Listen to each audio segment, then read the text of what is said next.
Sekali lagi shalom. Selamat pagi, selamat hari Minggu, Bapak Ibu saudara jemaat yang mengasihi Tuhan. Kita bersyukur untuk minggu pagi hari ini kita boleh kembali bersama di gereja Tuhan di Manado Masin. Kita boleh bersama untuk memuji memuliakan Tuhan bersama-sama di tempat ini. Di minggu ke-16 sudah Pentakosta 8 September 2024. Pada hari ini dengan tema kita rendah hati yang akan firman Tuhan yang akan disampaikan oleh Pendeta Erwin Daud. Mari kita mempersiapkan diri kita untuk masuk dalam ibadah. Saya mengajak kita semua untuk mengambil waktu teduh.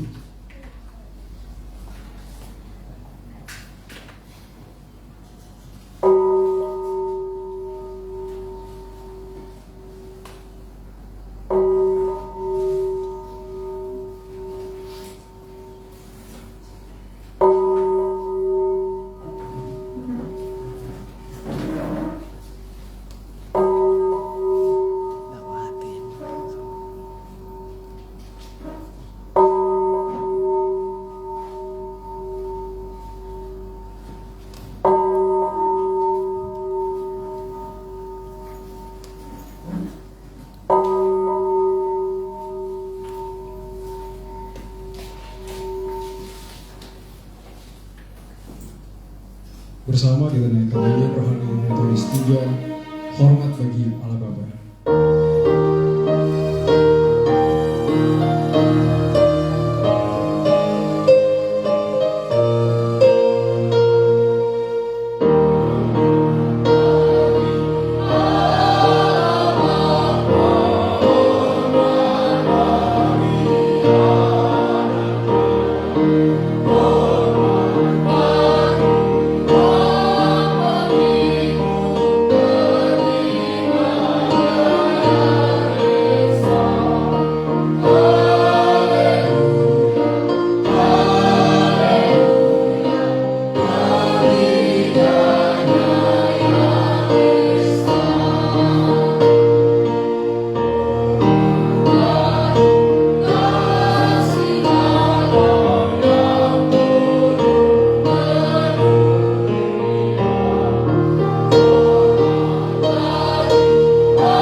Orang yang duduk dalam perlindungan yang maha tinggi dan bermalam dalam naungan yang maha kuasa akan berkata kepada Tuhan, tempat perlindunganku dan kubu pertahananku, Allahku yang kupercayai. Pertolongan kepada kita adalah di dalam nama Tuhan Allah yang menciptakan langit dan bumi, alam semesta dan segala isinya. Turunlah kiranya atas kita sekalian anugerah dari Allah Bapa, Anak dan Roh Kudus. Amin.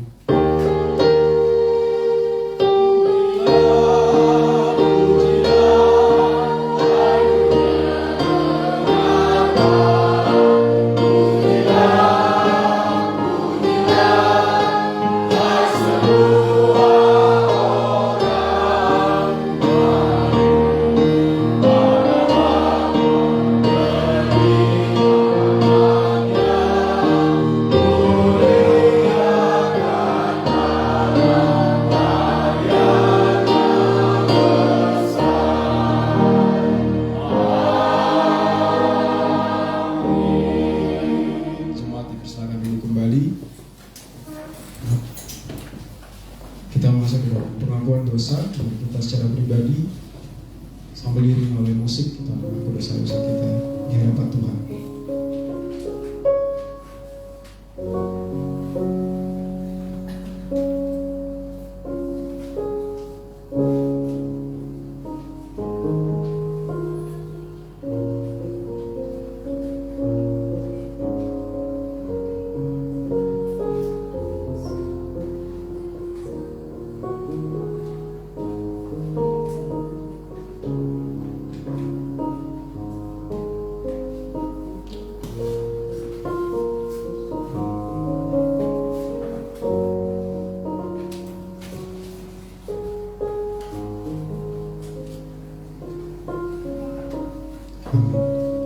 Dengan bersama kita berdoa.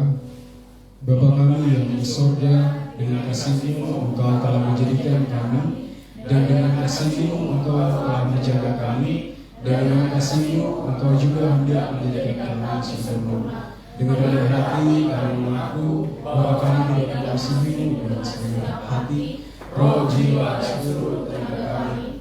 Kami juga tidak mengasihi sesama kami manusia, sebagaimana Kristus telah mengasihi kami. Memang Engkau di dalam kami, tetapi nafsu kami telah membuat kami lupa akan kehendak-Mu. Ampunkan kami Bapa, dan tolonglah kami, karena kami bertobat dari dosa-dosa kami, dan dari hidup kami saat itu. Pimpinlah kami dengan Roh-Mu, agar kami dapat berlaku seperti yang Engkau kehendaki, sehingga kami dapat masuk ke dalam kemuliaan yang sempurna daripada ciptaan-Mu di Yesus Kristus Tuhan kami. Berbahagialah orang yang diampuni pelanggaran-pelanggarannya dan yang ditutupi dosa-dosanya. Berbahagialah manusia yang kesalahannya tidak diperhitungkan Tuhan kepadanya. Bersama kita berdoa kami.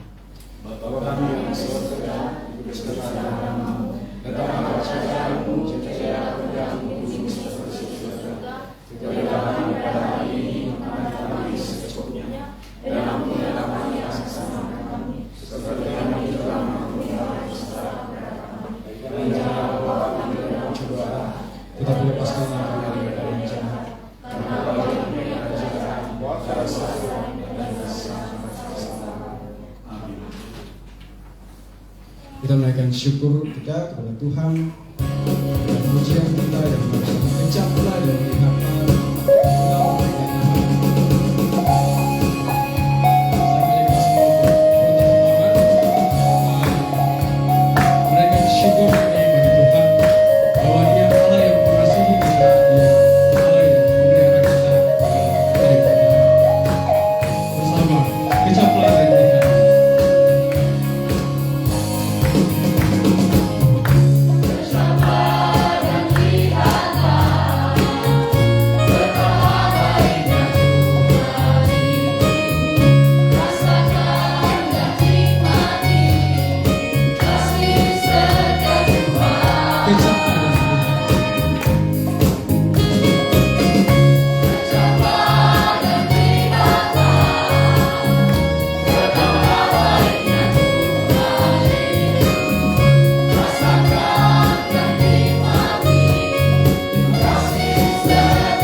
Yesus memberkatimu, Tuhan Yesus mengasihimu. Lihat di kiri kanan, Bapak Ibu saudara jemaat, katakan bersama, Tuhan mengasihimu, Tuhan memberkatimu. Kita sekali lagi naikkan syukur bagi Tuhan. Syukur bagi Tuhan. Selamat bagimu Tuhan. Yang mengasihimu, yang memeliharamu. Syukur bagimu Tuhan. Selamat bagimu Tuhan.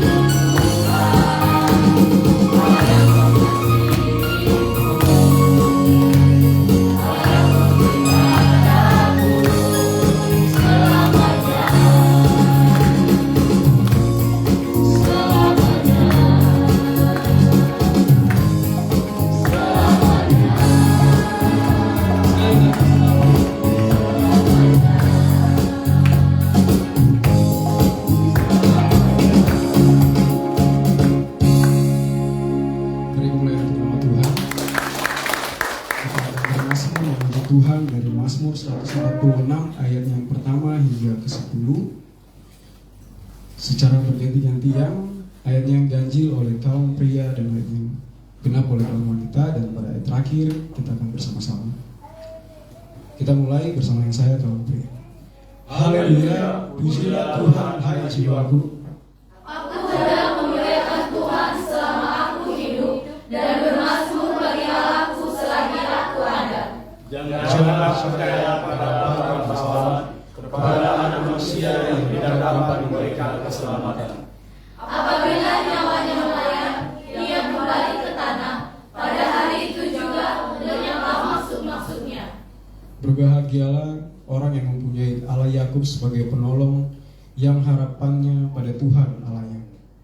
Dia yang menjadikan langit dan bumi, laut dan segala isinya, yang tetap setia untuk selama-lamanya. Yang menegakkan keadilan untuk orang-orang yang bebas, yang memberi roti kepada orang yang lapar. Tuhan membebaskan orang-orang yang terkurung. Tuhan membuka mata orang-orang buta. Tuhan menegakkan orang yang tertunduk. Tuhan mengasihi orang-orang benar. Tuhan menjaga orang-orang asing, anak yatim dan janda ditinggalkan dengan maling, tetapi jangan orang fasik berikutnya. Tuhan beraja untuk selama-lamanya. Allahmu ya Sion, turun-temurun. Haleluya.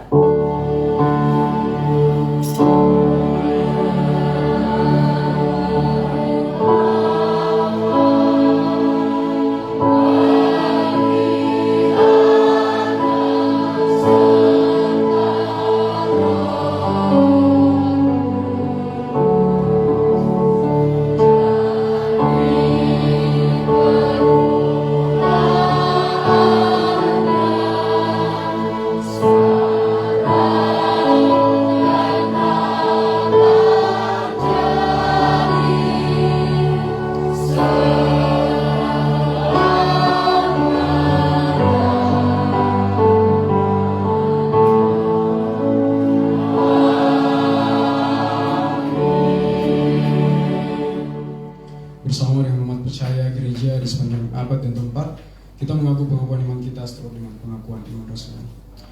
Aku percaya kepada Allah, Bapa yang Maha Kuasa, Tarik langit dan bumi, dan kepada Yesus Kristus, Anaknya yang tunggal Tuhan kita, yang dikandung daripada Roh Kudus, lahir dari Maria, yang menjadi sengsara di bawah pemerintahan Pilatus, disalibkan, mati dan dikuburkan, turun ke dalam kerajaan maut.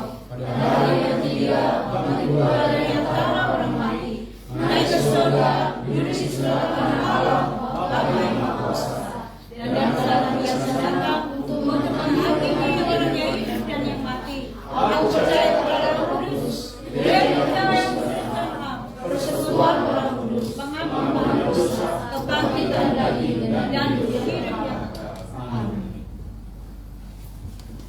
Jemaat bersama duduk kembali, kita akan mendengarkan pemista.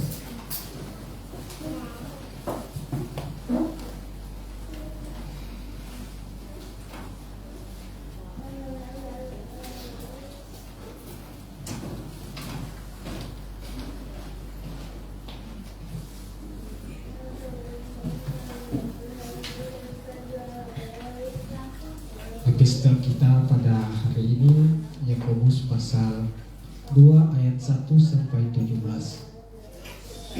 Saudara-saudaraku, sebagai orang yang beriman kepada Yesus Kristus, Tuhan kita yang mulia, janganlah iman itu kamu amalkan dengan memandang muka, sebab jika ada seseorang masuk ke dalam kumpulanmu dengan memakai cincin emas dan pakaian indah, dan datang juga seorang miskin ke situ dengan memakai pakaian buruk, dan kamu menghormati orang yang berpakaian indah itu dan berkata kepadanya, silakan Tuan duduk di tempat yang baik ini. Sedang kepada orang yang miskin itu kamu berkata, berdirilah di sana atau duduklah di lantai ini dekat tumpuan kakiku. Bukankah kamu telah membuat pembedaan di dalam hatimu dan bertindak sebagai hakim dengan pikiran yang jahat? Dengarkanlah, hai saudara-saudari yang kukasihi, bukankah Allah memilih orang-orang yang dianggap miskin oleh dunia ini untuk menjadi kaya dalam iman dan menjadi ahli waris kerajaan yang telah dijanjikannya kepada barang siapa yang mengasihi Dia?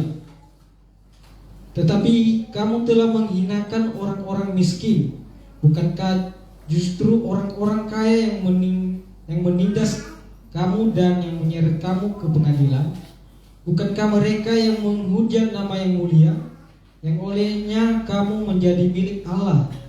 Akan tetapi, jikalau kamu menjalankan hukum utama yang tertulis dalam kitab suci, kasihilah sesamamu manusia seperti dirimu sendiri. Kamu berbuat baik, tetapi jikalau kamu memandang muka, kamu berbuat dosa, dan oleh hukum itu menjadi nyata bahwa kamu melakukan pelanggaran. Sebab barang siapa menuruti seluruh hukum itu tetapi mengabaikan satu bagian daripadanya, ia bersalah terhadap seluruhnya. Sebab ia yang mengatakan jangan berzina, ia mengatakan juga jangan membunuh. Jadi jika kamu tidak berzina tetapi membunuh, maka kamu menjadi pelanggar hukum juga. Berkatalah dan berlakulah seperti orang-orang yang akan dihakimi oleh hukum, yang memerdekakan orang, sebab penghakiman yang tak terbelas kasihan akan berlaku atas orang yang tidak berbelas kasihan, tetapi belas kasihan akan menang atas penghakiman. Apakah gunanya, saudara-saudaraku, jika seorang mengatakan bahwa ia mempunyai iman padahal ia tidak mempunyai perbuatan? Dapatkah iman itu menyelamatkan dia? Jika seorang saudara atau saudari tidak mempunyai pakaian dan kekurangan makanan sehari-hari, dan seorang dari antara kamu berkata, selamat jalan, kenakanlah kain panas dan makanlah sampai kenyang, tapi ia tidak memberikan kepadanya apa yang perlu bagi tubuhnya, apakah gunanya itu? Demikian juga hanya dengan iman. Jika iman itu tidak disertai perbuatan, maka iman itu pada hakikatnya adalah mati. Sekian epistel kita. Amin.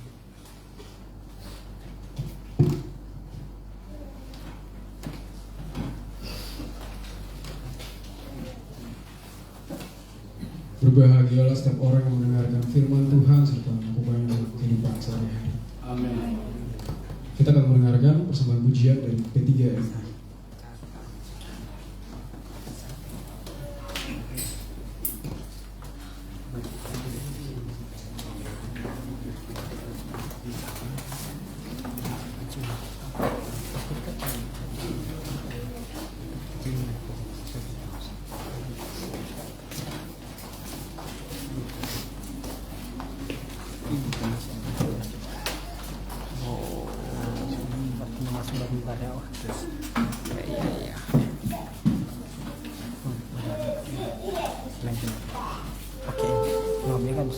Contohnya nakut bani ni berdeman wagel. Bawa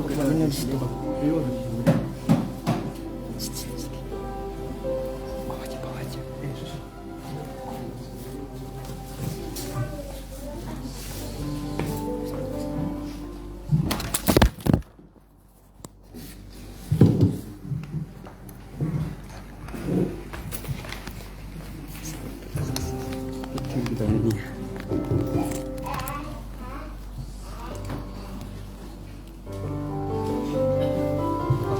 Isya. Masuk. Hah? Betul lah Isya. Dulu yan din. Betul malat din. Bagus nih. Ini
Terima kasih untuk sesi pujian dari PGMI. Tuhan Yesus memberkati.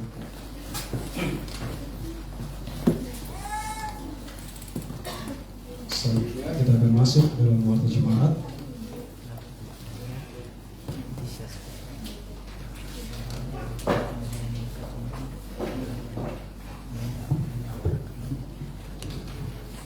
Kami Manuel Banjarmasin mengucapkan selamat datang pada Bapak Ibu saudara-saudara jemaat yang baru pertama kali beribadah di GMI. Jika ada, mohon kesediaannya untuk boleh berdiri dan memperkenalkan diri.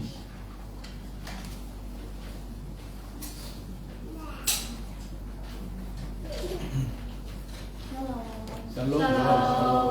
Nama saya Inaya Nasution. Saya dari Sumatera Utara, dari Tapanuli Selatan. Saya bekerja di Paragama di Sepentra Jaya Utama. Saya sebagai hakim. Terima kasih. Selamat datang dan selamat bergabung di GMI Banjarmasin. Kalian bisa terus beribadah bersama kami dan bertemu bersama.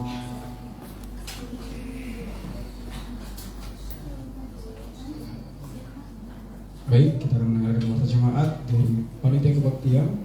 Terima kasih untuk pelayanan Pendeta Erwin Daud dan semuanya pelayan yang bertugas pada hari ini. Tuhan Yesus memberkati. Dia mengingatkan kembali untuk petugas dan pelayan pada minggu yang akan datang, tanggal 15 September. Bisa kita lihat pada warta kita masing-masing.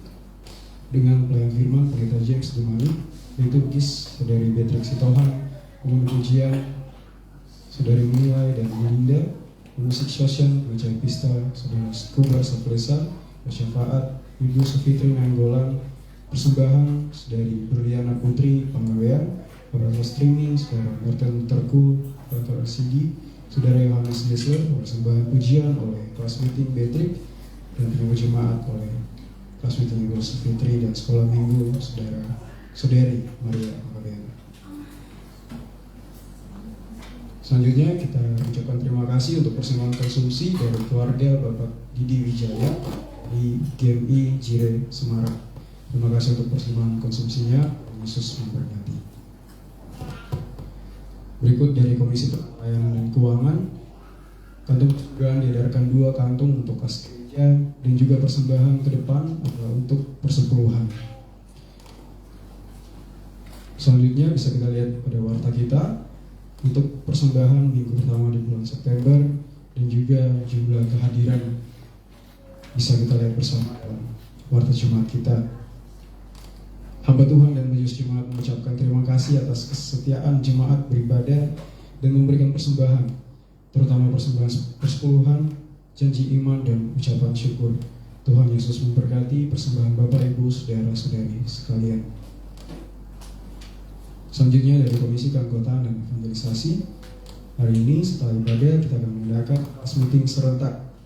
Seperti biasa pada minggu kedua, khusus untuk kelas meeting GMI agar bisa menyesuaikan seperti grup CM pada waktu di awal atau juga pada hari Sabtu kemarin.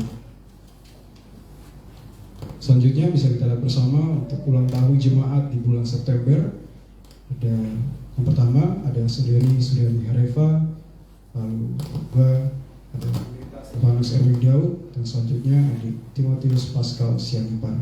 Jika ada dari Bapak Ibu saudara-saudari jemaat yang berulang tahun di bulan September dan belum dicantumkan dalam warta jemaat, bisa menghubungi Komisi Keanggotaan Saudari Jolina Seda. Selanjutnya juga untuk pokok doa syafaat kita telah tertera pada warta jemaat kita. Dan berikut dari Panitia Pengadaan Lahan dan Pembangunan Gereja, bisa kita lihat pada warta kita untuk keuangan PPLPG sampai dengan hari ini dengan saldo akhir bisa kita lihat bersama. Dan jika ada Bapak Ibu saudara-saudari jemaat yang terbeban untuk memberi persembahan sekecil apapun itu, kita dapat berpartisipasi bersama dalam pelunasan ke gereja kita. Selanjutnya dari Komisi Pendidikan Agama Kristen,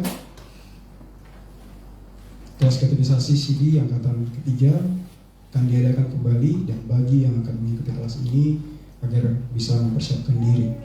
2 pagi setiap Sabtu pukul 6 sampai dengan 7 di gereja menghimbau kehadiran semua jemaat. Untuk renungan harian serta kehidupan telah dibagikan pada grup WA jemaat.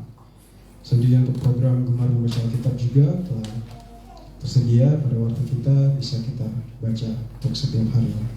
Selanjutnya dari P3MI, pemerintahan kelas meeting P3MI gabungan diadakan setiap hari Kamis pukul 19.00 waktu Indonesia Tengah di gereja. Dan untuk pelayan pada tanggal 12 September 2024 adalah kelas meeting Saudari Beatrix. Selanjutnya dari P3MI pada hari Sabtu pukul 19.00 waktu Indonesia Tengah di gereja dengan pelayan firman Pendeta Erwin Daud, WL dari Melinda Stinjak, pemusik Julie Gea, menghimbau untuk kehadiran setiap P3MI. Demikian untuk para jemaat kita pada minggu pagi ini. Tuhan Yesus memberkati.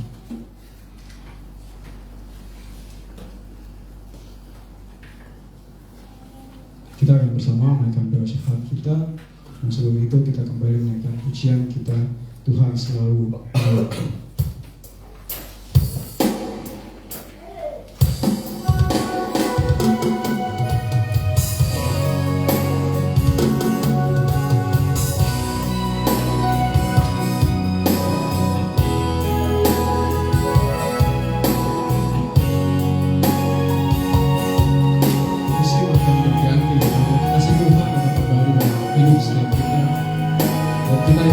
Tuhan yang memberkati kita, Tuhan yang melindungi kita, Dia yang selalu menjaga kita, menolong setiap kita pribadi.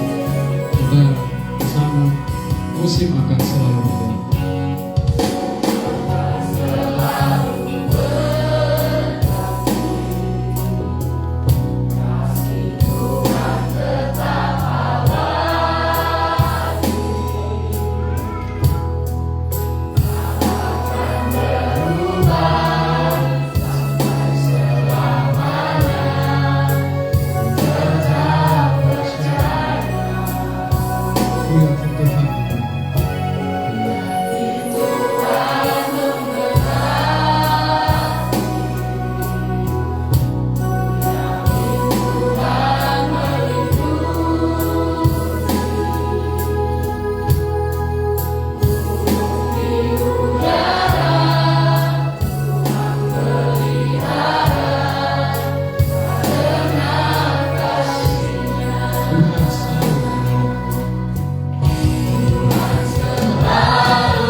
Selalu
kita seperti terhalang, sepertinya belum dijawab oleh Tuhan.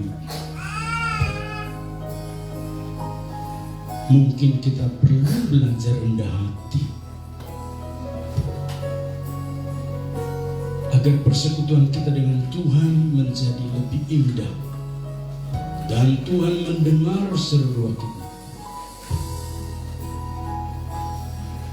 Mari kita berdoa syafaat bersama. Sekali lagi kita naikkan pujian ini pada bagian refrennya. Tuhan selalu menolongku dengan sungguh-sungguh.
Engkau selalu menolong kami, Tuhan.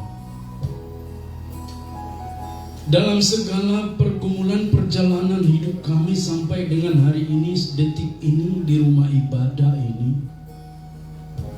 ada begitu banyak berkat-berkat-Mu yang kami terima, ya Tuhan. Siapakah kami sebenarnya di hadapan-Mu? Bukankah kami ini debu adanya, ya Tuhan?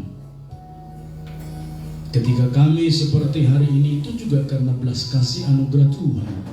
Kami naikkan syukur Bapa. Berkatilah kami semua dan seluruh jemaat-Mu. Secara khusus Bapa, mereka-mereka yang sedang bergumul dengan pekerjaan, mereka yang sedang selesai studi dan mencari satu pekerjaan kepada mereka, tolonglah P3MI yang sudah bekerja dan jemaat. Kami berdoa menyerahkan Yuda, Yoel, Beatrix, Stevi, Apriani, Cindy, Allegra, Amos, Anton, Sugar, Alvin dan Adam, serta Michael, Frederick, Tampu Bolo, serta Vianus dan Firman. Mereka ada yang sudah selesai kuliah, tentu merindukan satu pekerjaan kepada mereka. Buka jalan Tuhan dalam nama Yesus.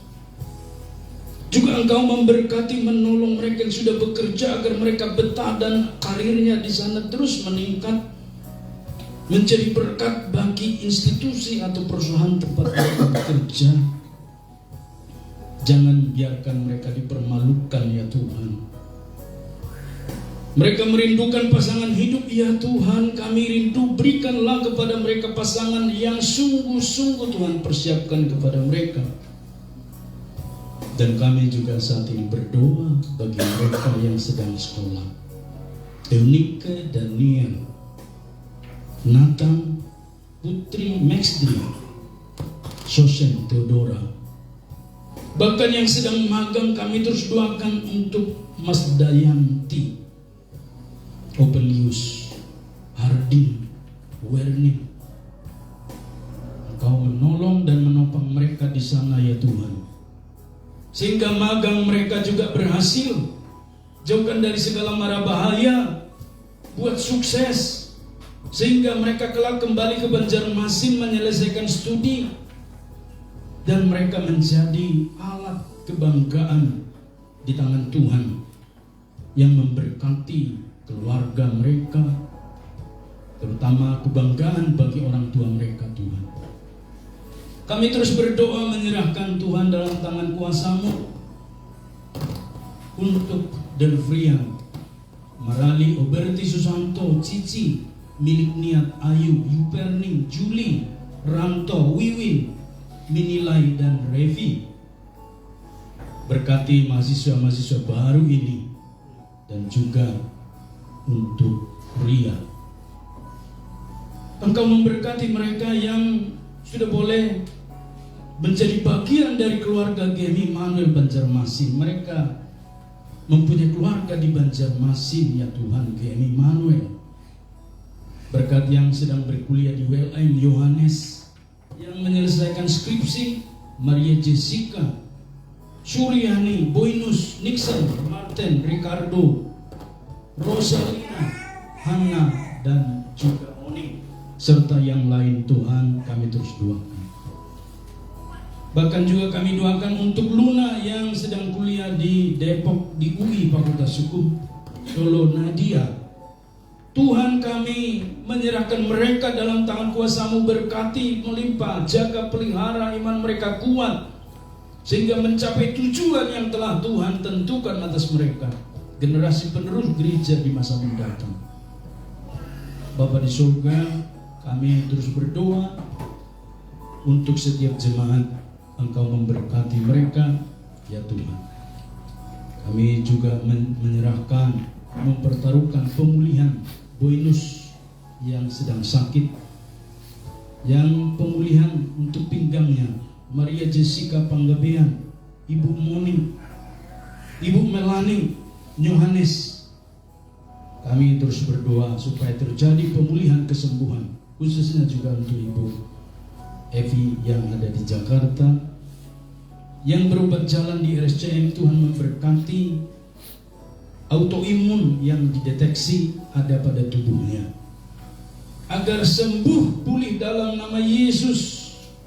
Berkati obat pengobatan dan beberapa lab yang akan mengecek darah dan segala yang dibutuhkan. Bapa Tuhan, berkati, tolong.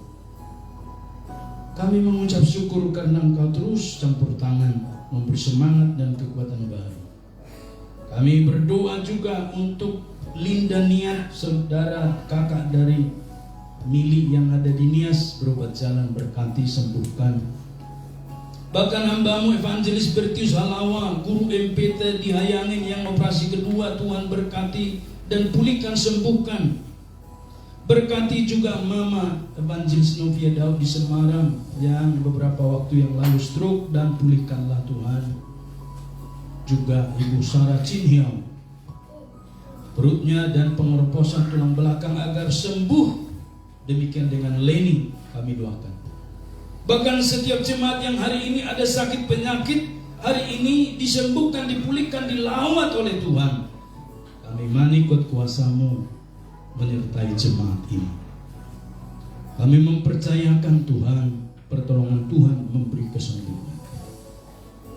Kami menyerahkan juga guru-guru MPT di Merantus, berkati mereka melakukan misi Tuhan, membawa banyak orang, anak-anak ini kepada Tuhan, agar kelak mereka mengalami satu terobosan kemajuan dari daerah Merantus. Berkati Yayasan MPT, berkati hamba-Mu Pendeta Erwin yang melayani di sana, sehingga mereka Tuhan pakai luar biasa dan menjadi berkat, dan terutama berkati para donatur, sehingga selalu ada untuk operasional membayar gaji-gaji para guru-guru ini. Tuhan, kami rindu kuasa Tuhan terus mengembangkan demikian luas. Kami mempertaruhkan ke dalam tangan kuasa-Mu Bapa. Kami menyerahkan komisi misi GMI Immanuel Banjarmasin, agar juga menjadi bagian dari penginjilan di Banjarmasin. Sebab kami temukan banyak orang terhilang dari Tuhan. Dan kami mengucap syukur untuk orang-orang yang Tuhan telah persiapkan menjadi murid-Mu. Engkau panggil mereka dari kegelapan kepada terang-Mu yang ajaib. Kami berdoa untuk saudari kami Naya Boru Nasution, yang telah berjumpa dengan Engkau secara pribadi, dan dia akan mengikut Engkau. Berkati pelajaran-pelajaran katekisasinya nanti sampai dia dibaptis, ya Tuhan. Tolonglah Bapa, agar dia juga menjadi terang di keluarga besar mereka, bahwa dia telah mengenal jalan yang lurus. Oh Tuhan Yesus, ada begitu banyak yang kami rindukan. Berkatilah keinginan kami, terutama Tuhan Yesus, berkati kehidupan jemaat-Mu dalam pekerjaan mereka. Yang sedang studi, jangan permalukan, supaya mereka selesai tepat waktu dan menjadi berkat, supaya mereka mendapat pekerjaan. Kami berdoa untuk para usinda dan PWMI, berkati, dan juga P2MI. Berkati sekolah minggu Bapa, dan kami terus berdoa menyerahkan setiap jemaat-Mu yang sudah lama tidak ibadah. Tuhan, lawatlah mereka melampaui akal pikiran kami dalam nama Yesus. Segala pergumulan yang merintangi mereka datang kepada Tuhan, anyahkan Bapa, supaya mereka mengalami kemajuan dan kemenangan setiap hari. Kami naikkan syukur karena kasih setia pertolongan-Mu terhadap pengurus Majelis Gereja Kesatuan Hati, pengurus P3MI, pengurus PWMI. Kami rindukan hari ini kelas meeting berjalan lancar, sebagai bagian daripada gereja mula-mula mempraktekkan pengajaran Tuhan Yesus Kristus. Berkati para pemimpin kelas meeting ini, berkati bangsa dan negara kami, dan juga provinsi di mana kami berada, serta kota di mana kami berada. Kami rindu dimenangkan sebanyak mungkin jiwa-jiwa di kota ini Tuhan. Dalam nama Yesus kami berdoa mengucap syukur. Amin.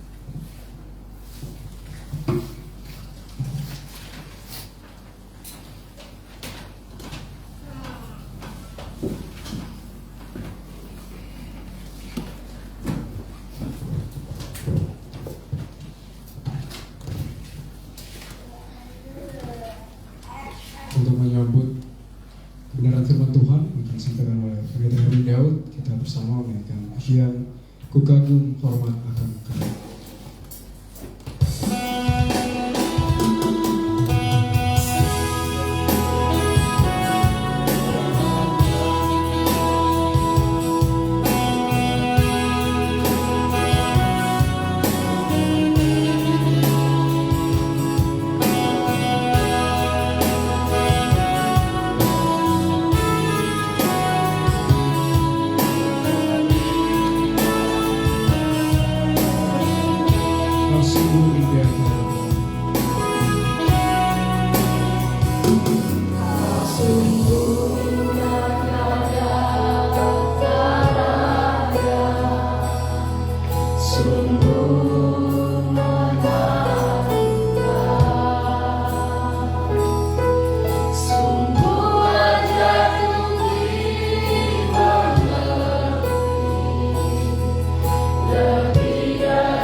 Segala puji, hormat, dan syukur kami naikkan kepada-Mu Tuhan Yesus.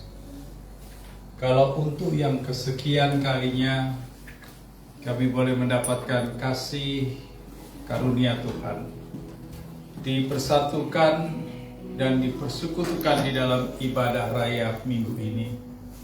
Semua itu oleh karena cinta dan kasih Tuhan kepada kami yang tidak berkesudahan ya Tuhan. Kami boleh bersyukur oleh karena semua kasih karunia Tuhan.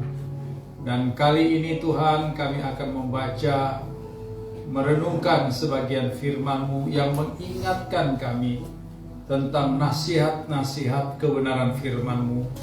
Biarlah Roh-Mu menyertai kami, Roh-Mu yang menolong kami agar supaya ketika kami membaca, ketika kami merenungkan kebenaran-Mu ini, Roh-Mu menjadi rema yang menjadi darah daging rohani kami ya Tuhan, yang memampukan kami untuk menjalani kehidupan kami dengan baik dan seturut dengan kebenaran-Mu. Kami berdoa dan memohon di dalam nama Tuhan Yesus. Amin. Silakan duduk kembali Bapak Ibu dan saudara yang dikasihi Tuhan Yesus. Selamat pagi saudara. Apa kabar? Luar biasa ya. Tentunya setelah kita melewati waktu 1 minggu, banyak sejarah, banyak kenangan yang kita alami. Mungkin ada sejarah atau kenangan yang enak, tapi mungkin juga ada sejarah atau kenangan yang kurang menyenangkan. Tetapi semua itu adalah hal-hal yang Tuhan izinkan untuk memperkaya hidup dan pengalaman kita masing-masing. Terkadang kita itu inginnya yang baik-baik saja, yang tidak baik kita mau lewati. Makanya ada beberapa lagu-lagu yang saya agak kurang setuju, ya, supaya kita tidak sakit lah, supaya kita tidak miskin lah, supaya kita tidak gagal dan sebagainya. Padahal di dalam realita perjalanan hidup kita bersama Tuhan, tidak pernah kita tidak mengalami yang namanya kegagalan. Karena terkadang Tuhan izinkan kita dalam prosesnya Dia melalui kegagalan.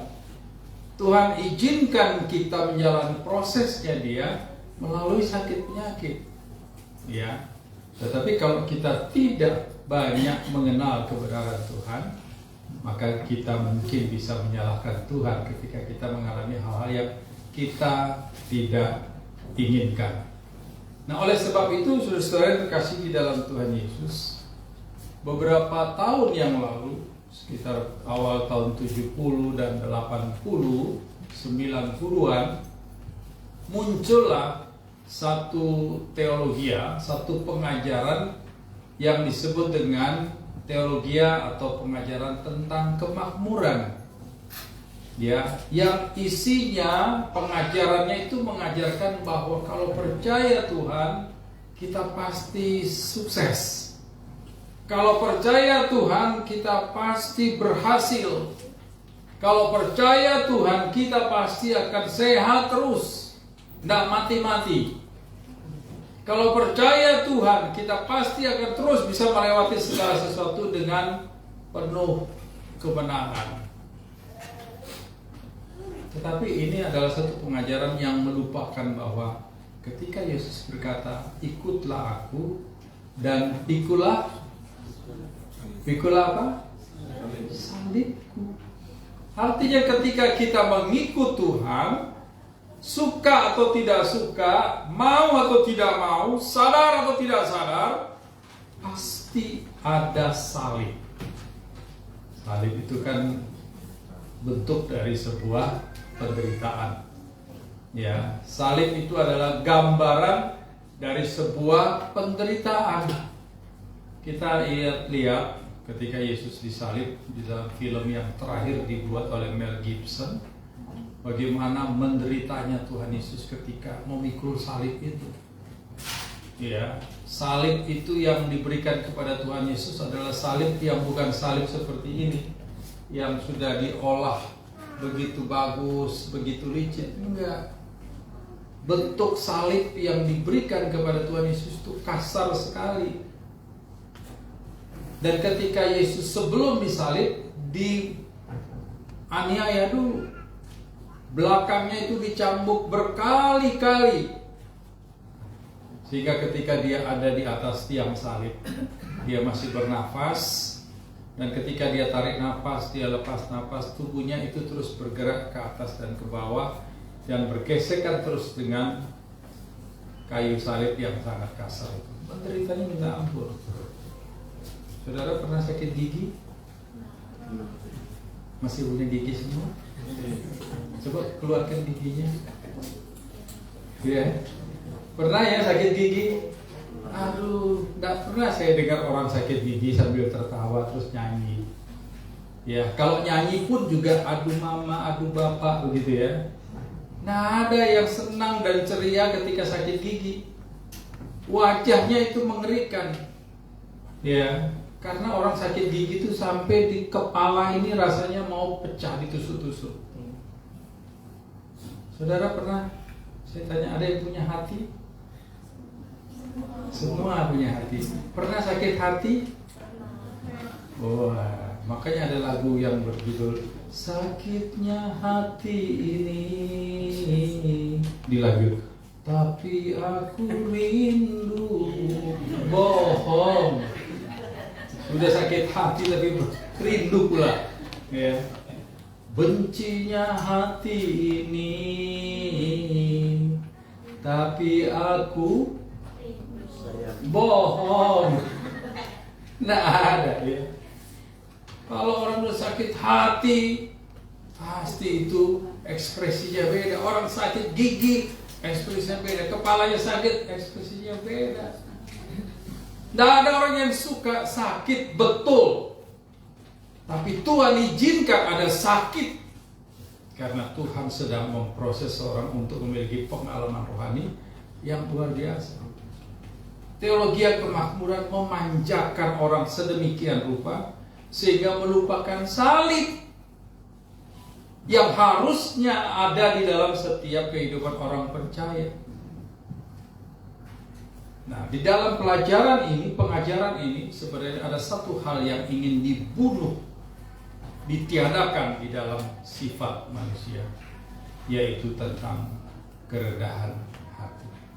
Kalau orang sudah dimanjakan dengan segala sesuatu yang luar biasa, maka proses belajar tentang kerendahan hati itu akan hilang. Makanya banyak orang yang kemudian gagal, sakit, terus menyalahkan Tuhan. Kenapa? Tidak punya kerendahan hati. Proses tentang belajar kerendahan hati itu tidak ada, tumpul. Dan kemudian tinggi hati dan salahkan Tuhan. Untung Tuhan kita itu Tuhan yang mengajarkan kerendahan hati dan rendah hati. Kalau Tuhan itu sudah mengajarkan tentang kerendahan hati dan dia sendiri rendah hati, menghadapi manusia seperti apapun juga, dia tetap tidak peduli. Tapi kalau Tuhan itu tidak rendah hati dan kemudian kita juga tidak rendah hati, begitu kita belajar berkata, Tuhan engkau tidak adil, Tuhan bilang, di mana saya tidak adil? Mati kau, matilah kita. Ya, pincang kau, pincanglah kita. Ya, nah oleh sebab itu mari kita sama-sama coba belajar satu bagian firman Tuhan untuk belajar tentang bagaimana hidup dalam kerendahan hati. Di dalam kitab Markus, Injil Markus pasalnya yang ke-7 ayat 24 sampai ayatnya yang ke-37.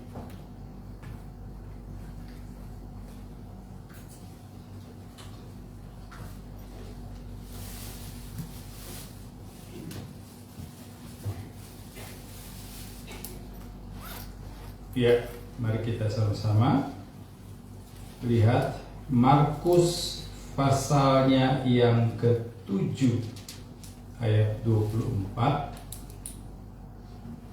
Ya, dengan perikop perempuan Sirofenisia yang percaya lalu ayat 31 sampai dengan 37 tentang Yesus memulihkan pendengaran orang tuli. Saya akan baca ayat 24 dan saya minta saudara ayat 25. Selanjutnya begitu ya. Lalu Yesus berangkat dari situ dan pergi ke daerah Tirus. Ia masuk ke sebuah rumah dan tidak ingin seorang pun mengetahuinya, tetapi kedatangannya tidak dapat dirahasiakan.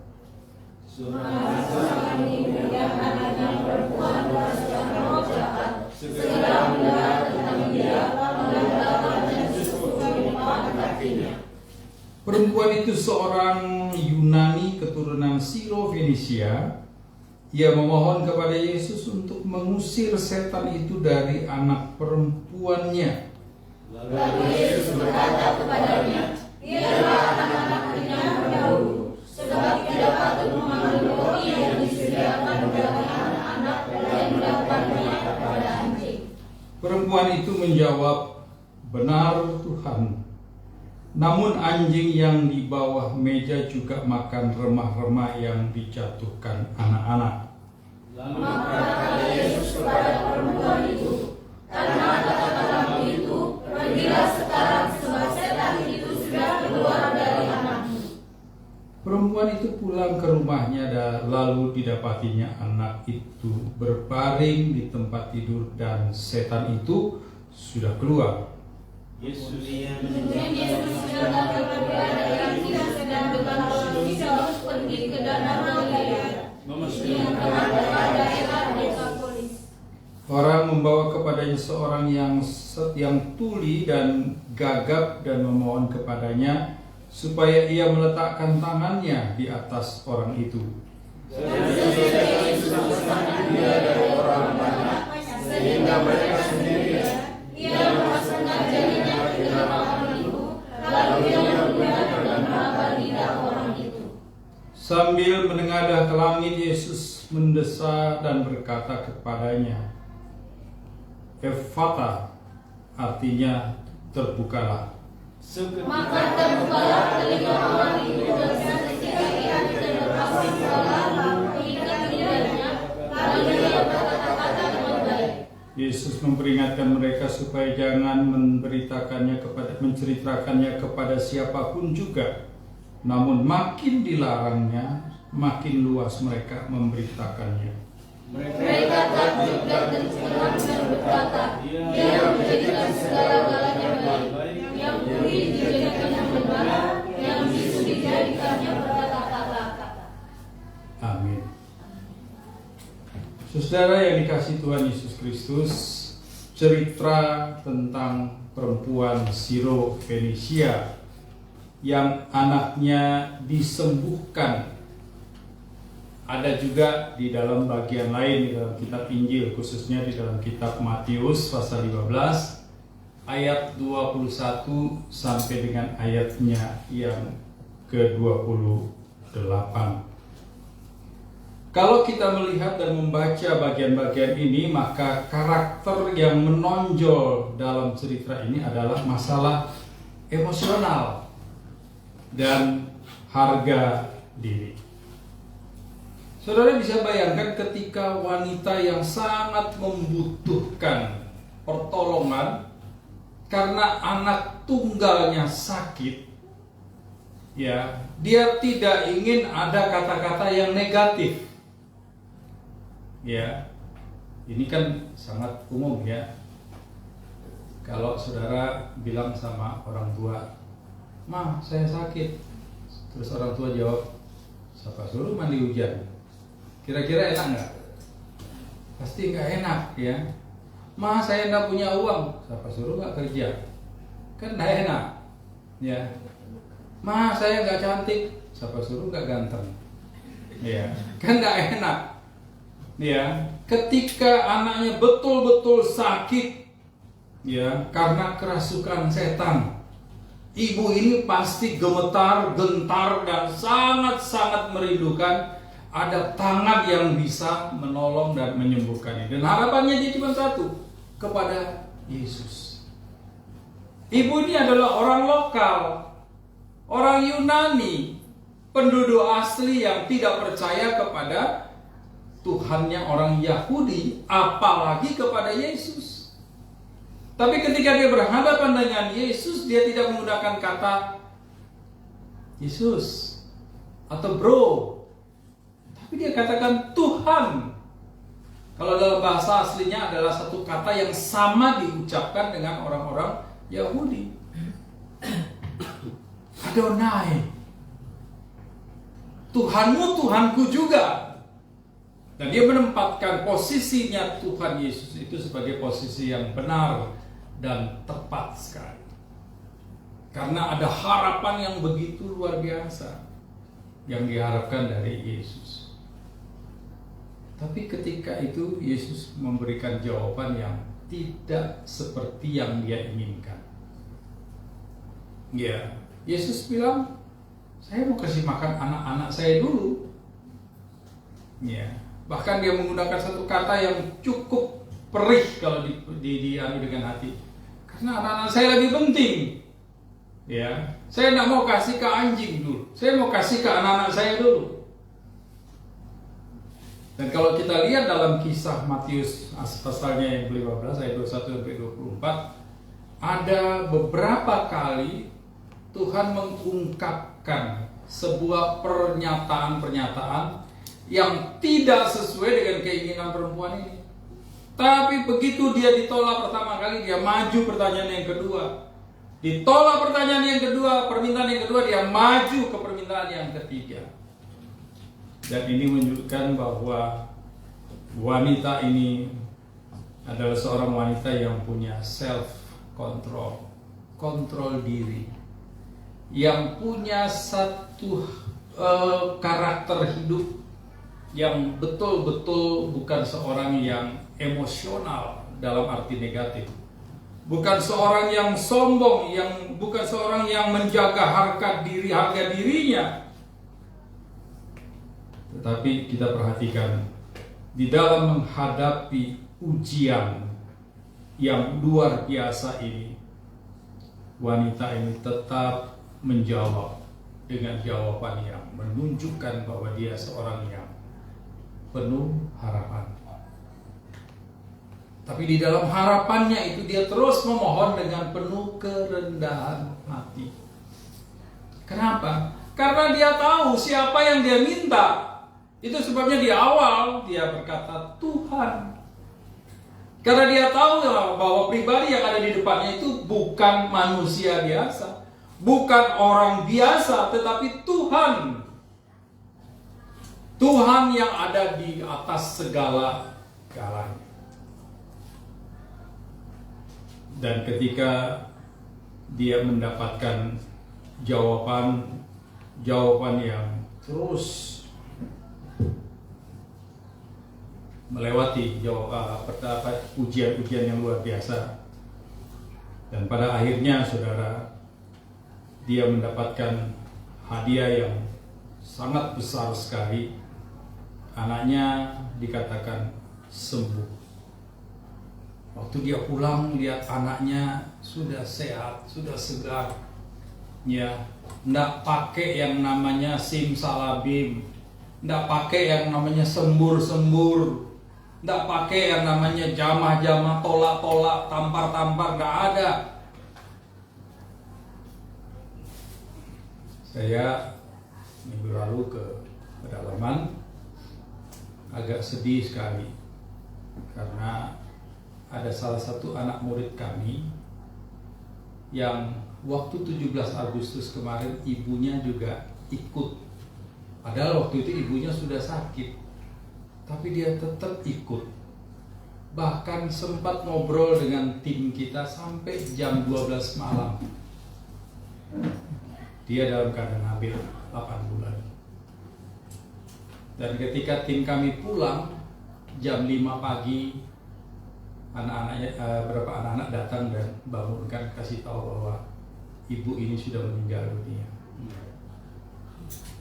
Waduh, yang luar biasa, sebelum meninggal dunia, waktu tim kami pulang ternyata ribut di situ. Biasa kalau di sana orang sakit itu diharagu namanya. Jadi didoakan dalam bentuk perdukunan. Biasanya pakai kendang kecil tuh. Biasanya ada ibu-ibu yang biasa main kendang kecil. Tungdang. Nah, nanti dukunnya lakukan ritual penyembuhan. Dia kelilingi, dan saya lihat 2 minggu yang lalu saya juga lihat itu dilakukan oleh RT di situ. Ya, sambil keliling dia berdoa, ngomongnya saya kurang begitu ngerti ya, karena menggunakan satu sistem bahasa yang tidak umum begitu. Cuman saya agak aneh ketika saya datang, saya duduk, padahal datang tuh diam-diam. Dia sambil kayak sudah orang fly gitu, masih sempat ingat saya. Duduk Pak Erwin, ada orang sambil doa bilang duduk Pak Erwin. Dia lalu pun lakukan itu, dan tidak lama kemudian ibu ini meninggal dunia. Tuhan Yesus nggak pakai begitu, nggak pakai satu bahasa yang tidak dimengerti oleh orang lain. Dan kasihan ibu ini akhirnya dikuburkan. Orang di sana itu agak lucu. Kalau kita di kota kan sebelum dikuburkan ada tukang tim penggali kubur. Ya, duluan kan kubur sejauh jenazah sampai dikubur. Ini enggak. Mereka pikul ibu ini enggak pakai peti, hanya pakai kain saja. Setelah itu taruh di situ, orang mulai gali kubur. Jadi jenazahnya itu dengan perut hamil menghadap matahari terang sekali. Mereka gali sampai hampir 1 jam karena lebih dari 1,5 meter, baru dimakamkan. Kayak ayam aja yang dikubur. Dan itu membuat saya terharu. Saya ketemu dengan suaminya, dengan bapaknya. Kita ngobrol-ngobrol, dan di situ saya mulai masukkan Injil Kerajaan Allah untuk dia. Dan dia suka sekali, senang sekali. Ada satu bapak juga, mungkin si Marali itu ingat ya, itu kepala adat yang ada di Mawab, itu juga meninggal kemarin. Nah, luar biasanya, kami sebelum dia meninggal, jauh hari sebelum, kami sudah injili dan dia terima Tuhan. Kita doakan, dan waktu meninggal pun juga dia berkata kepada tim kami, doakan aku hendak percaya lawan Tuhan pian. Aku mau percaya sama Tuhan Yesus. Dan tim kami bilang begini sama istrinya, nih, amun aku mendoakan Abah, amun ada apa-apa aku disalahkan gak ada? Maksudnya, Mama, saya kalau doain ini, kalau nanti ada apa-apa, karena dia tahu sudah mau mati, udah pucat, saya disalahkan nggak? Oh enggak. Terus didoakan, dan lama kemudian meninggal dunia. Kenapa harus berkata begitu? Karena ada satu kasus, kami punya tim doakan orang yang sakit dan meninggal. Kemudian saudaranya tuntut dia, hampir dibunuh, gara-gara didoain orang Kristen mati. Gitu. Nah, jadi tim kami bijaksana sekali menggunakan kata-kata ini, dan memang meninggal, tapi meninggal dalam Tuhan luar biasa, walaupun belum dibaptis. Nah, ini pengalaman-pengalaman yang terjadi di dalam pelayanan kami. Nah, saudara yang terkasih dalam Tuhan Yesus, saya kembali lagi mau mengatakan bahwa ketika ibu ini pulang, anaknya sembuh. Karena waktu dia minta anaknya disembuhkan, itu dia nggak bawa anaknya. Lalu kemudian Tuhan lakukan ritual-ritual tertentu, enggak. Dan ini menunjukkan kuasa Tuhan yang tepat diimani oleh perempuan Sirofenisia ini. Dia sungguh-sungguh memusatkan kepercayaannya kepada Tuhan, sehingga ketika dia berhadapan dengan Tuhan, dia tahu ini lebih tinggi dari segala-galanya. Makanya tidak ada satu kesombongan, tidak ada satu keangkuhan ketika dia berhadapan dengan Tuhan, tetapi dia merendahkan dirinya. Sedemikian juga rendah, walaupun kata-kata yang dia dapatkan kata-kata yang mungkin tidak mengenakan telinga, tidak menyamankan perasaan. Dia buang semua kesombongan, dia buang semua harga diri itu, karena dia tahu ini lebih dari luar biasa. Hingga dia lihat bahwa kemudian anaknya menjadi sembuh. Tapi bukan itu saja hadiah yang dia dapatkan, saudara. Ya, kalau kita melihat di dalam kitab Matius pasalnya yang ke-15, ayat khususnya ayatnya yang ke-28, ketika ibu ini bilang, aku makan dari remah-remahnya juga gak apa-apa Tuhan, aku mau samakan dengan anjing gak apa-apa Tuhan, karena anjing aku itu adalah ciptaan, engkau adalah pencipta. Dia menyamaratakan dirinya secara luar biasa karena dia tahu dia bukan siapa-siapa. Dan inilah tampilan praktik kehidupan orang yang belajar rendah hati di hadapan Tuhan. Dan apa yang hadiah yang dia dapatkan dari Tuhan pada waktu itu? Sebelum anaknya dia lihat sembuh, Tuhan bilang begini, hai ibu, besarlah imanmu. Kok itu hadiah ya? Ya, karena mungkin kita tidak tahu apa sih sebenarnya yang termaktub di dalam perkataan Tuhan Yesus dengan kata-kata hai ibu. Kalau dalam bahasa Yunani, saudara, kata ibu itu ada 3 bentuk. Yang pertama, pua.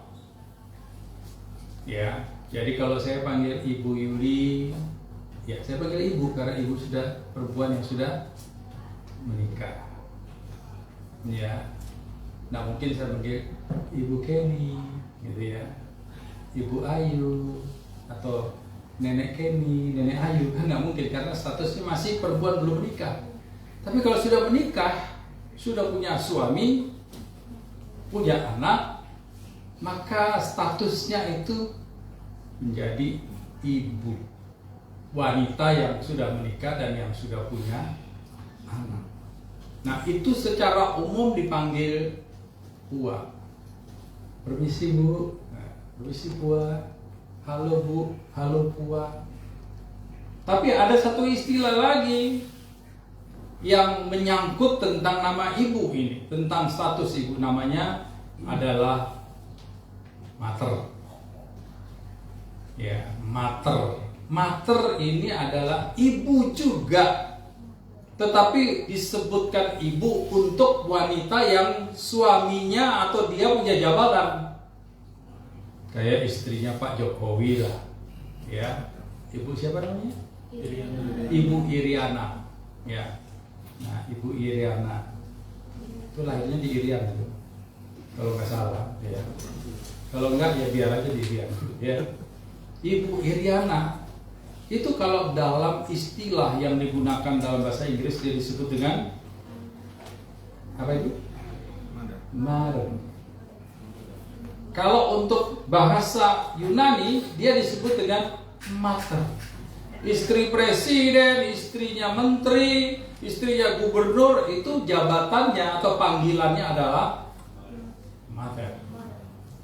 Ya, sehingga kurang lebih dah dengan bahasa Inggris mother. Ya, tapi kalau orang biasa nggak boleh pakai kata mother. Ya, ini hanya khusus untuk orang yang punya jabatan tertentu di dalam sistem pemerintahan atau di dalam sosial masyarakat begitu.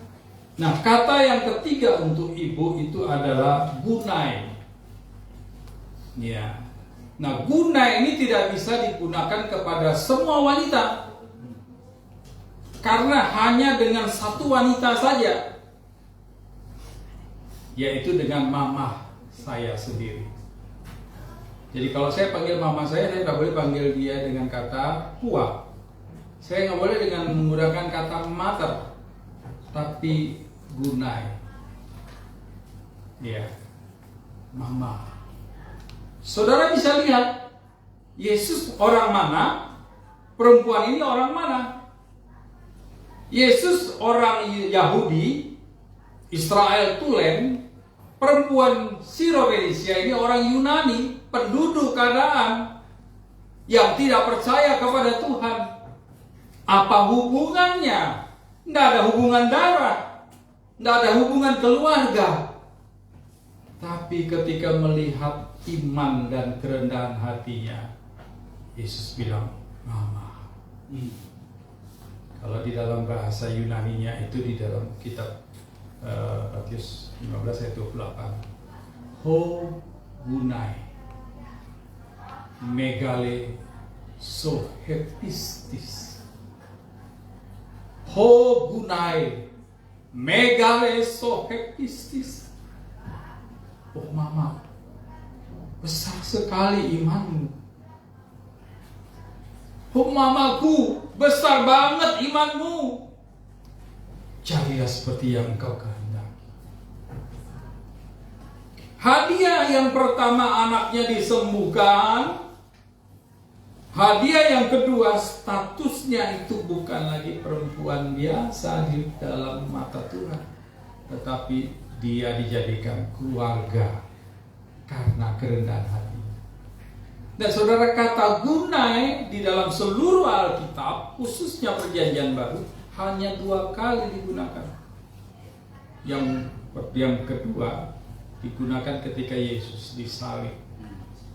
Ada Yohanes di situ dengan ibunya. Dia berkata kepada ibunya, "Mama, ini anakmu." Yohanes, "Ini mamamu." Gunai, ini anakmu.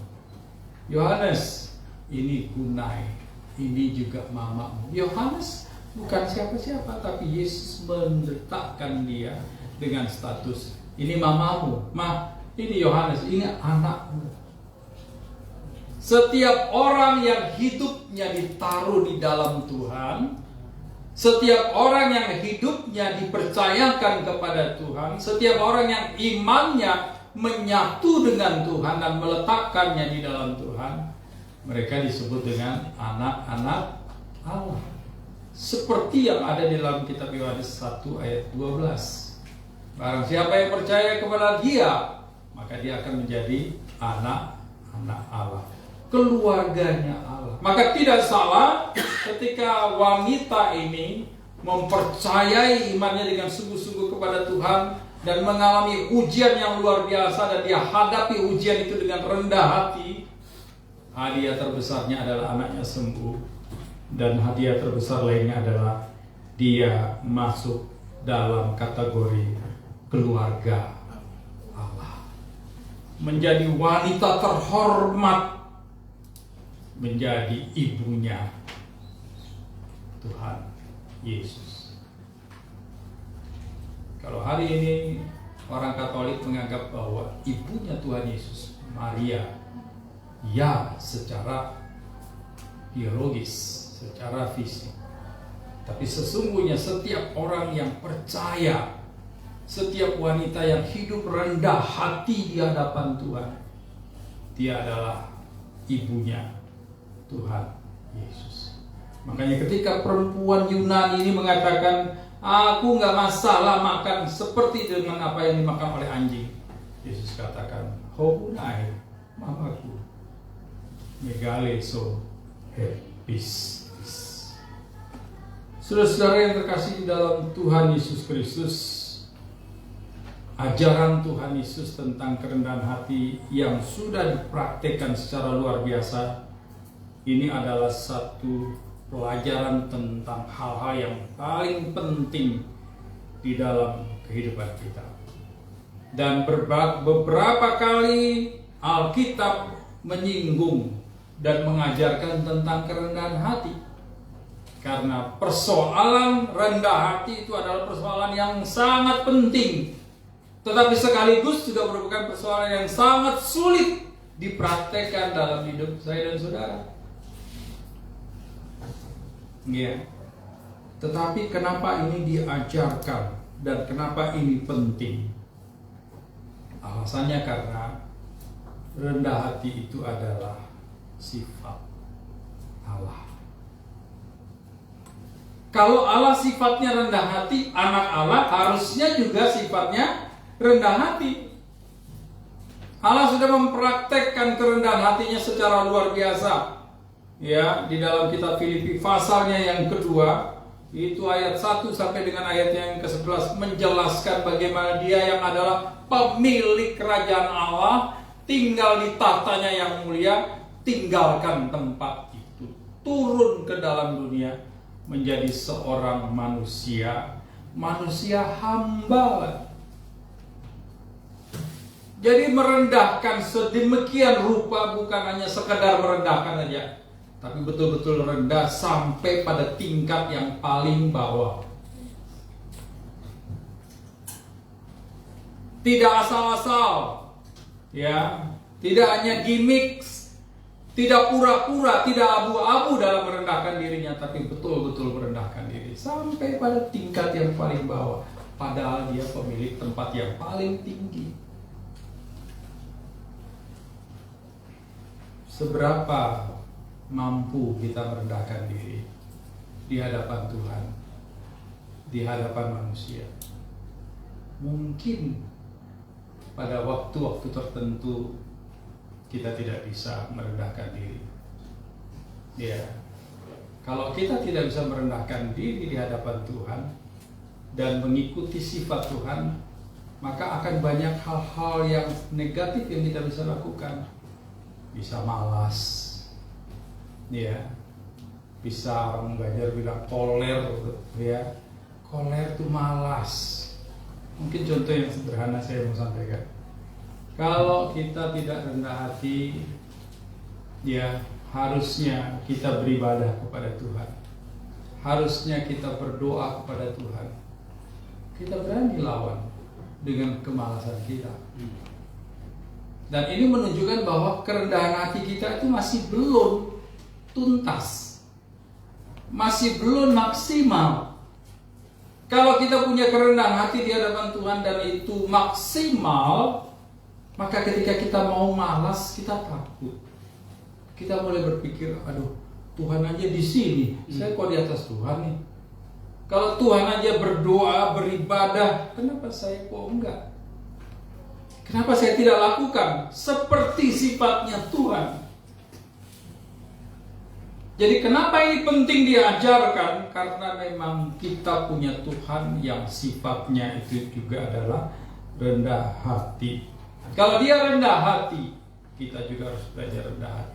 Kalau dia mengasihi, kita juga belajar mengasihi. Kalau dia mengampuni, kita juga harus belajar mengampuni. Ini yang penting. Yang kedua, saudara, pelajaran tentang kerendahan hati ini penting karena ini adalah perintah Tuhan. Ya, perintah Tuhan, hendaklah kamu dengan yang lainnya saling menghormati, saling merendahkan diri satu dengan yang lain. Ya, karena kalau di antara hubungan kita dengan kita ada yang namanya egoisme, ada yang namanya kesombongan. Nah, ini satu malapetaka awal yang akan nanti menjadi besar. Ya, kalau ada kesombongan, keangkuhan, kecongkakan sedikit aja di dalam hati kita, maka ini adalah malapetaka awal yang bisa akan mengganggu hubungan kita. Kamu siapa sih? Ya, kamu bukan siapa-siapa saya. Ya, kamu tak berhak. Kamu begini. Ya, bahkan mungkin ada orang yang berani berkata, Tuhan, kamu siapa sih? Ya, saya bukan siapa-siapa. Kalau kamu mau cabut saya, nyawa saya, cabutlah. Wah, ini sombong tingkat dewa. Ya, Tuhan sudah dewa tertinggi, dia lebih tinggi lagi dari Tuhan. Banyak orang begitu kan? Ayo Tuhan, kalau kau Tuhan sekarang cabut nyawaku. Dia tidak tahu bahwa sifat Tuhan itu maha pengasih. Lah kalau Tuhan itu maha penjahat, habis. Nggak usah minta Tuhan habisin. Dia nggak tahu Tuhan maha pengasih, pengampun. Biar dia minta Tuhan cabut nyawanya, tunjukkan buktinya dia Tuhan, Tuhan nggak lakukan. Karena itu bukan kehendak Tuhan. Ya, jadi saudara, pengajaran tentang kerendahan hati ini adalah perintah Allah. Yang ketiga, saudara, rendah hati itu dapat mengalahkan tinggi hati, ya, karena rendah hati itu selalu menyerahkan keputusan akhir pada Allah. Jadi ada satu kesadaran bahwa dengan rendah hati kita belajar menaruh keputusan final itu dalam tangan kasih Tuhan. Karena kalau kita tidak rendah hati, kitalah yang menjadi alat untuk menyelesaikan masalah. Ya. Kalau kita tidak rendah hati, maka kitalah yang mengeksekusi segala persoalan dengan keinginan, kekuatan, kemampuan kita sendiri. Tapi dengan kerendahan hati kita belajar supaya Tuhan yang menjadi eksekutor dari persoalan-persoalan kita. Dan kalau Dia yang menjadi eksekutor dari persoalan kita, pasti cara yang terbaik yang Tuhan tunjukkan. Cara yang terbaik kita akan lihat, dan kita tidak berdosa di dalam menghadapi problema-problema di dalam hidup kita. Dengan rendah hati kita belajar menyerahkan semua pengambil keputusan itu ada di dalam tangan Tuhan. Nah, itu mengapa pelajaran tentang kerendahan hati ini perlu kita pahami dengan baik, kita jalani dengan baik. Karena kalau kita belajar hidup dengan percaya kepada Tuhan, dengan iman yang sungguh-sungguh kepada Tuhan, dan hidup dalam kerendahan hati di hadapan Tuhan, maka banyak hadiah yang kita akan dapatkan. Seperti perempuan Siro Fenisia, anaknya sembuh, statusnya juga menjadi status seorang wanita terhormat. Dan tentunya bagi saya dan saudara saat ini, ketika kita belajar, bukan hanya dua hal ini yang kita dapatkan, tapi ada banyak hal, ada banyak jalan keluar, ada banyak nanti solusi-solusi yang akan kita hadapi, yang Tuhan akan demonstrasikan di depan kita ketika kita belajar hidup rendah hati. Tuhan berkati kita semuanya. Amin. Kita berdoa.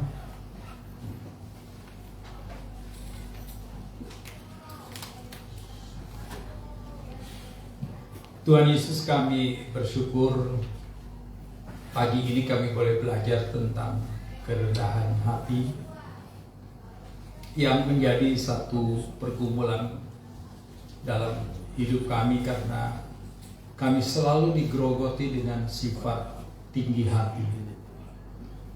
Kami selalu diganggu dengan karakter kesombongan, kecongkakan, dan keangkuhan yang membawa kami selalu pada hal-hal yang negatif, hal-hal yang membawa kami kepada dosa, yang membawa kami dan menjauhkan kami daripada Engkau ya Tuhan.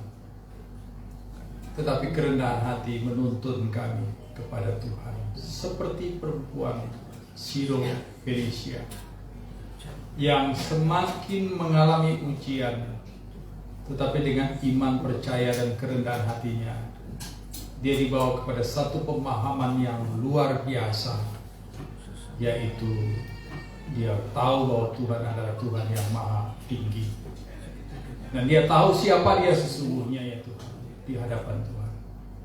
Oleh sebab itu Tuhan, Engkau sudah memberkati dia secara luar biasa. Dan kiranya Tuhan, Engkau mengajarkan kami juga untuk dalam perjalanan hidup kami, dalam sosialisasi hidup kami, dalam pergaulan kami, di rumah, di pekerjaan, dan di mana saja, kami dapat menerapkan karakter rendah hati ini. Karena kerendahan hati adalah milik Tuhan, sifat Tuhan, perintah Tuhan. Biarlah kami belajar untuk hidup seperti juga Tuhan yang rendah hati. Terima kasih Bapa, di dalam nama Tuhan Yesus kami berdoa dan bersyukur. Amin.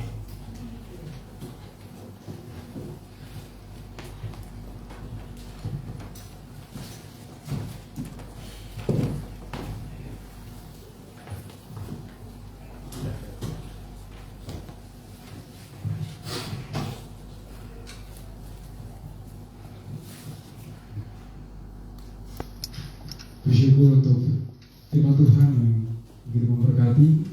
Ya, Tuhan menolong kita untuk menghidupi firman Tuhan, sebab Dialah Allah kita dan kita adalah umat gembalaannya dan kawanan domba tentunan tangannya. Pada hari ini sekiranya kamu mendengar suaranya, janganlah keraskan hatimu seperti di Meriba, seperti pada hari di masa di padang gurun. Kita akan mendengarkan persembahan pujian dari kelas meeting Bilik.